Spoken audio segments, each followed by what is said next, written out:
Jauh sebelum masa Nabi Nuh, terdapat seorang pria yang bernama Waddan. Dia adalah seorang saleh yang berbudi baik dan sangat dicintai oleh para pengikutnya. Suatu waktu Waddan meninggal. Dengan diliputi kesedihan, rakyatnya kemudian mengubur jasad Waddan di tanah Babilonia, sekarang di Irak.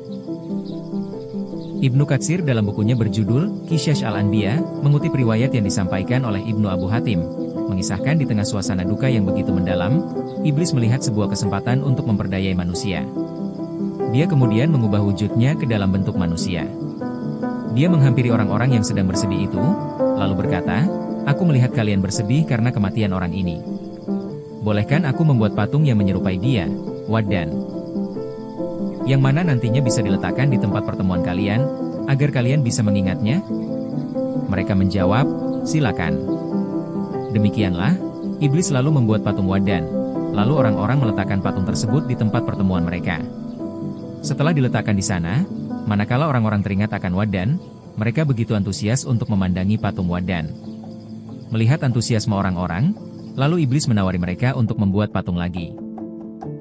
"Bolehkan aku membuatkan kembali patung dirinya untuk disimpan di rumah kalian masing-masing, sehingga dia, Waddan, akan berada di rumah semua orang, dan kalian bisa mengingatnya?" Mendapatkan tawaran ini semua orang setuju. Anak-anak dari orang-orang ini kemudian menyaksikan bahwa betapa orang tua mereka begitu mengagumi patung ini.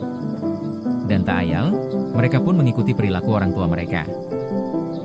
Sehingga lama-kelamaan, para anak keturunan mereka lebih suka mengingat dan menyembah Waddan ketimbang mengingat dan menyembah Allah. Ini adalah berhala pertama dalam sejarah umat manusia.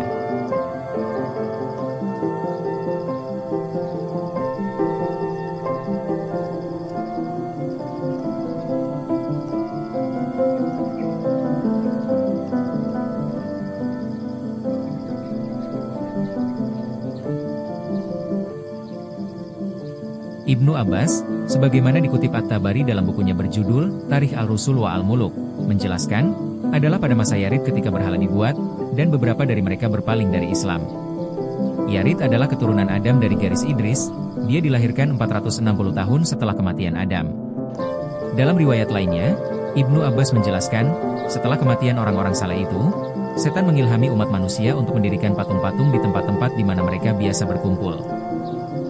Mereka melakukannya, tetapi patung-patung ini tidak disembah sampai generasi mendatang menyimpang dari jalan hidup yang benar. Kemudian mereka menyembahnya sebagai berhala mereka. Dalam riwayat versi lainnya, At-Tabari menjelaskan, terdapat orang-orang saleh yang hidup pada periode antara Adam dan Nuh, mereka memiliki pengikut yang menjadikan mereka sebagai teladan. Setelah kematian mereka, sahabat-sahabat mereka yang biasa mencontoh mereka, akhlak orang-orang saleh ini.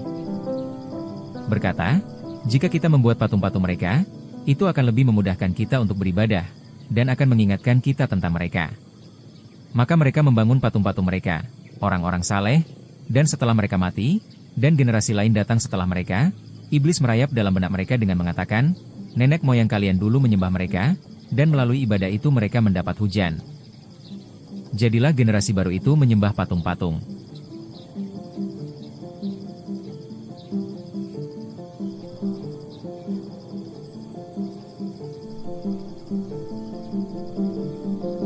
Demikianlah, tradisi penyembahan berhala ini terus terjadi sampai ke masa Nuh. Oleh Ibnu Katsir, Nabi Nuh digambarkan sebagai satu-satunya orang yang tersisa yang pemikirannya masih merdeka. Dia tidak terseret oleh arus besar bangsanya sendiri yang telah melupakan Allah dan menyembah berhala.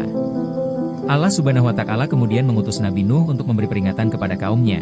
Peristiwa ini diabadikan di dalam Al-Quran, dan sesungguhnya kami telah mengutus Nuh kepada kaumnya. Dia berkata, "Sesungguhnya aku adalah pemberi peringatan yang nyata bagi kamu, agar kamu tidak menyembah selain Allah. Sesungguhnya aku takut kamu akan ditimpa azab, pada hari yang sangat menyedihkan." Quran Surat Hud, 25-26. Qatadah bin An-Nu'man, ketika memberikan penjelasan tentang surat Al-Baqarah ayat 213, mengatakan, Nabi pertama yang diutus adalah Nuh. Dengan demikian, di dalam sejarah Islam, menurut At-Tabari, Nuh adalah nabi pertama yang menjadi rasul. Banjir besar menyebabkan terbunuhnya semua manusia, kecuali orang-orang yang beriman, yaitu orang-orang yang ikut Nabi Nuh dalam bahteranya. Pasca banjir, semua orang-orang beriman di luar keluarga Nabi Nuh meninggal. Mereka tidak memiliki keturunan. Di dunia ini, Pada hari ini, anak-anak Adam adalah keturunan langsung dari Nuh dan tidak ada keturunan Adam lainnya. Tulis At-Tabari. Menurutnya, mereka yang ikut bersama Nabi Nuh di Bahtera adalah orang-orang yang beriman kepadanya dan mengikutinya. Namun, mereka menghilang dan binasa, dan tidak ada keturunan mereka yang selamat. Selanjutnya At-Tabari mengutip firman Allah Subhanahu wa Ta'ala dalam Al-Quran Surat As-Saffat ayat 77, dan kami jadikan anak cucunya, Nuh, orang-orang yang melanjutkan keturunan.